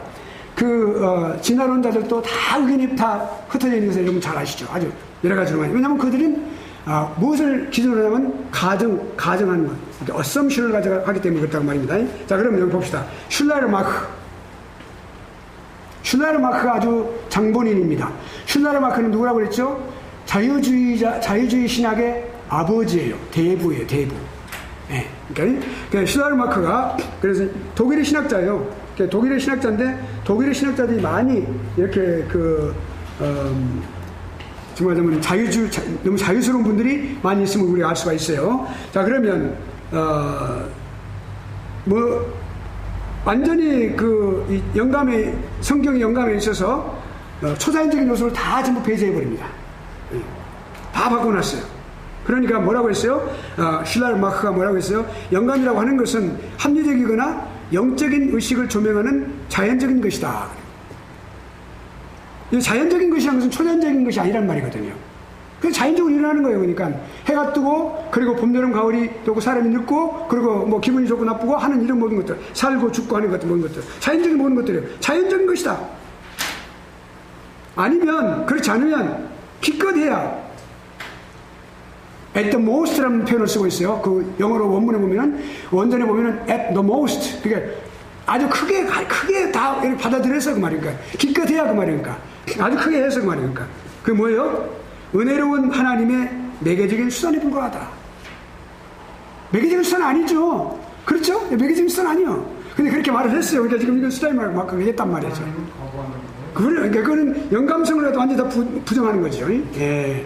자, 그러니까 우리가 저는요 조직신학 여러분을 가르칠 때 반대 이론에 대해서 더 많이 여러분이 말하지 않습니다.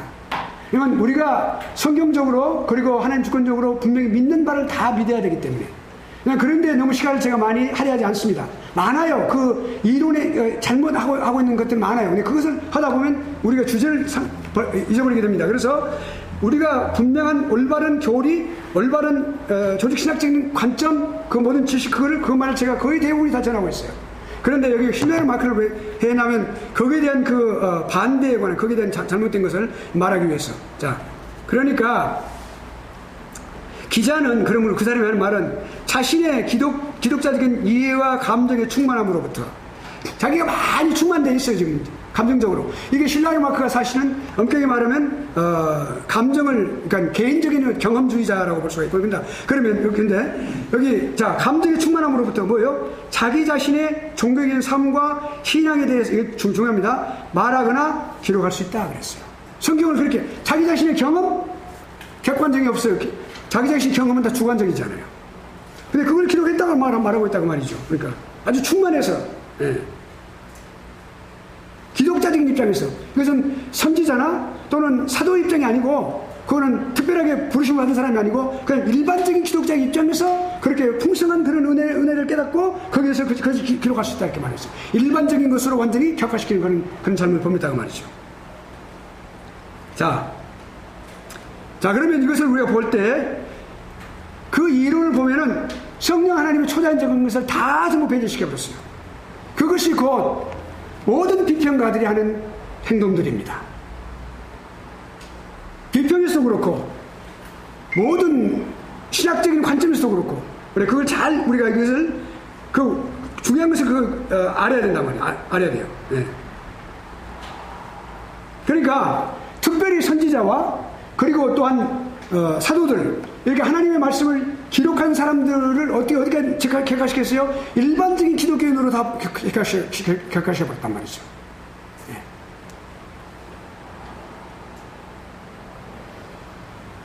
그러니까 성령의 특별한 역사가 아니고 일반적인 역사다. 자연적인 역사다. 대처시켜버렸어요. 무섭죠? 근데 이것을 따라가는 사람들이 많아요. 가엾게도, 가슴 아프게도. 그래서는 안 되죠. 그 성경을 영감해서 계시를 바꿔서 한 사람들을 이 스마트의 사람이 일반 이랑 똑같다. 똑같아. 그렇죠. 예. 그러니까 하나님으로부터 부르심을 받은 것과는 전혀 상관이 없어요. 그러니까 그 후로 이제 나온 모든 이런 성경 영감에 대한 비판적인 것을 쓰는 사람들은 다 전부가 슐레르마크의 그것을 갖다가 다른 형태로 이렇게 좀 더 확장하고 그렇게 다른 형태로 설명하는 것에 불과해요. 거기서 그 틀을 벗어나지 못해요. 이 사람이 그러니까 그 분야에 대해서는 아주 우두머리라고 볼 수가 있어요. 자, 그럼 우리가 그 정도로 놔두고 우리가 이제는 어디로 들어가야 됩니까? 성경 영감의 본질을 우리가 공부해야 됩니다. 이제 어쩌면. 생각해 봅시다. 그리고 그 범위는 어디까지인가? 칼빈의 말을 우리가 칼빈이 기록한 말을 다시 한번 읽어보죠. 성경이 인간의 모든 지혜보다 월등하다라고 하는 큰 제목을 쓰고 그 제하에 성경의 독특한 권위와 감동성 및 고전성이라는 제하에 뭐라고 하냐면 성경이 갖고 있는 영적인 가마력, 성경이 갖고 있는 영적인 가마력에 대해서 칼빈이 이렇게 기록하고 있어요. 그 부분만 제가 딱 인용을 하고 있습니다. 한번 누가 읽어보시겠어요? 진리는 애국적인 것에 의해 유지되지 않고 진리 그 자체가 자중하게 될 때 모든 의심을 면류하게 됩니다. 인간의 저작이 기고면에서 아무리 잘 다듬어졌다 해도 성경만큼 감동을 줄 수 없다는 사실에서 성경의 특별한 힘은 명백하다.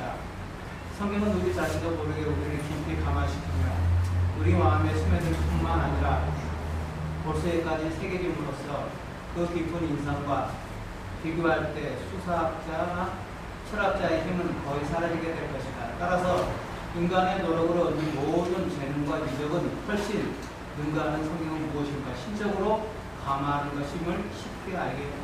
그러니까 여기 지금 이 말은 칼빈이 직접 체험하는 것을 기록한 것인데 이 세상의 모든 소설이라든 문학서적이라든 고전이라든 이것을 다 인문적인 모든 서적들 많이 읽어봤어요.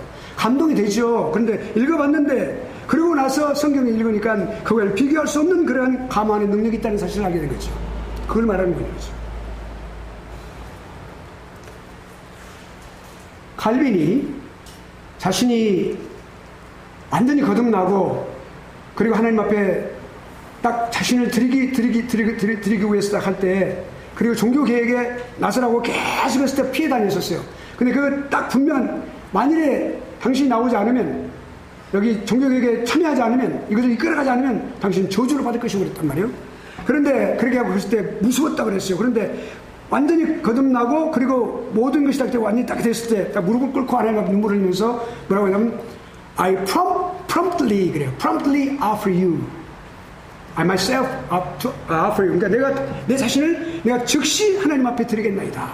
그렇게 고백을 하고 나섰어요. 그것이 어느 신학교의 그 로고가 되어 있더라고요. 예.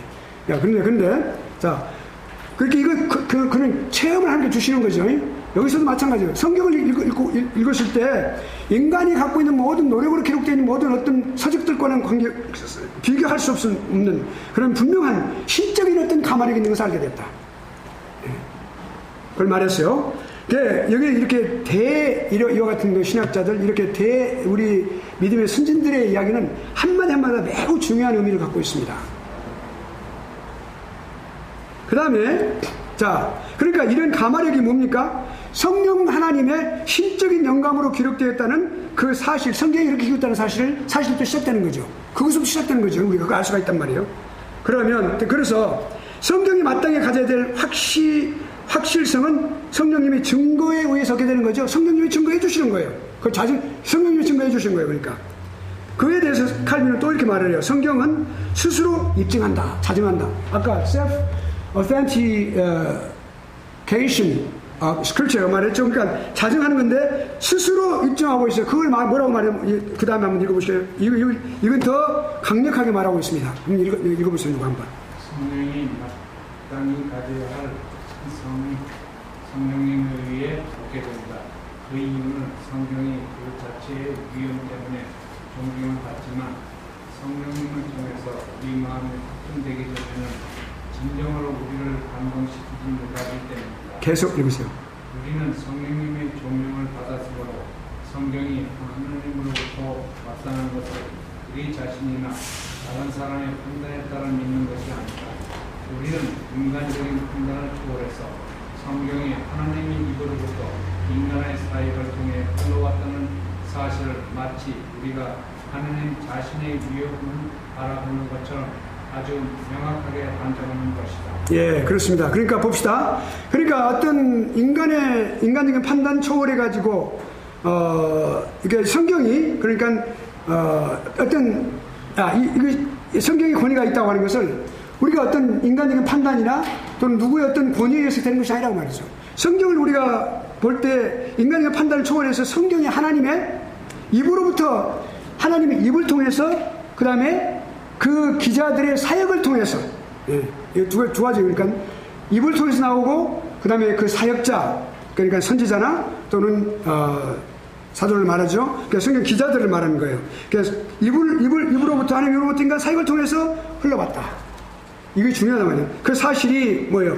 마치 우리가 하나님 자신을 바라보는 것처럼 하나님 자신의 그 위엄을 바라보는 것처럼 아주 확실하게 클리어리라고 썼어요. 칼빈은. 그러니까 그걸 명료하게 말이죠. 우리가 그걸 분명하게 우리가 단정하고 우리가 그것을 인정한다고 말이죠. 그러니까 근데 이제 성경은 이 신적 영감의 증거 우리에게 보여주고 그 다음에 교리를 형성하는 그런 필요한 요소들을 제공해 줍니다. 이제 여기까지 공부하는데 성경은 그 신적 영감을 삼위일체, 성육신, 속죄 등의 교리와 같이 동일한 의미와 동일한 방식으로 단호하게 아주 분명하게 그리고 포함합니다. 그리고 그것을 가르치고 있어요. 성경이 자생입니다. 이것이. 그러니까 성경 영감의 본질은 이제 우리가 이제 용어적인 의미를 공부하면서 더 깊이 생각하게 됩니다. 그래서 이제 오늘 여기까지 공부를 마쳤어요. 1시간 딱 공부했습니다. 질문 있으면 말씀하세요. 예, 그러면 없으면 제가 기도하겠습니다.